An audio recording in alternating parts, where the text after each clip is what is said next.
1869 সালে প্রথমবারের মতো চাঁদে পা রাখেন মানবজাতি। এরপর থেকে চাঁদ কিংবা মঙ্গল গ্রহে বসবাসের জন্য চলছে নানা পরীক্ষা নিরীক্ষা। আধুনিক যুগে নতুন নতুন সব প্রযুক্তি থাকার পরও এখনো মানুষের এই স্বপ্ন বাস্তবায়িত হয়নি। তবে এবার ভারতের মহাকাশ সংস্থা ইসরো চালিয়েছে এবার ভিন্ন রকম এক গবেষণা, যার মাধ্যমে ভবিষ্যতে সম্ভব হতে পারে মঙ্গল গ্রহে মানুষের বসবাস। অনেকটা ডিমের মতো দেখতে এই বস্তুটিকে প্রথমবার দেখে অনেকেই জাপানের ক্যাপসুল হোটেল বা পট হাউস মনে করতে পারেন। তবে এটি কোনো সাধারণ হোটেল বা থাকার জায়গা নয়, এমনকি এটি পৃথিবীতে ব্যবহারের জন্য তৈরি নয়। শুনতে অবিশ্বাস্য মনে হলেও এটি ভবিষ্যতে মহাকাশ যাত্রার এক বিশেষ অংশ।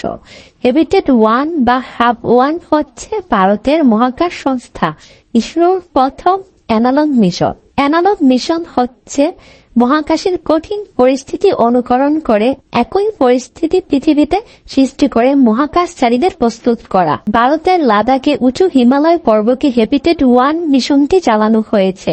হ্যাবিটেট 1 মিশনের সাথে যুক্ত এক মহাকাশ স্থপতি জানিয়েছেন, ইসরোর এই মিশনটি মহাকাশে নভোচারী ও মহাকাশযানের সরঞ্জামে কি কি সমস্যা হতে পারে তা শনাক্ত ও সমাধান করতে সহায়তা করবে।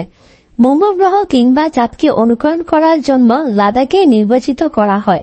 লাদাখের ভৌগোলিক অবস্থানের জন্য ভারত ও চীন সীমান্তে অবস্থিত এই হিমালয় অঞ্চলটি সমুদ্রপৃষ্ঠ থেকে প্রায় 11,500 ফুট উপরে। এছাড়া এই অঞ্চলের ভয়াবহ আবহাওয়া ও বাতাস এটিকে বসবাসে অনুপযোগী করে তোলে। তবে অবাক করার বিষয় হচ্ছে, মঙ্গল গ্রহের আবহাওয়ার সামনে হিমালয়ের এই অঞ্চলের আবহাওয়া কিছুই নয়, কেননা মঙ্গল গ্রহের তাপমাত্রা -153 ডিগ্রি সেলসিয়াস পর্যন্ত নামতে পারে। এখানে লাদাখের তাপমাত্রা সর্বনিম্ন -18 ডিগ্রি সেলসিয়াস পর্যন্ত নেমে থাকে। তবু মানুষের ধৈর্য পরীক্ষা করার জন্য হিমালয়ের উঁচু এই পাহাড়ে একা থাকাই যথেষ্ট।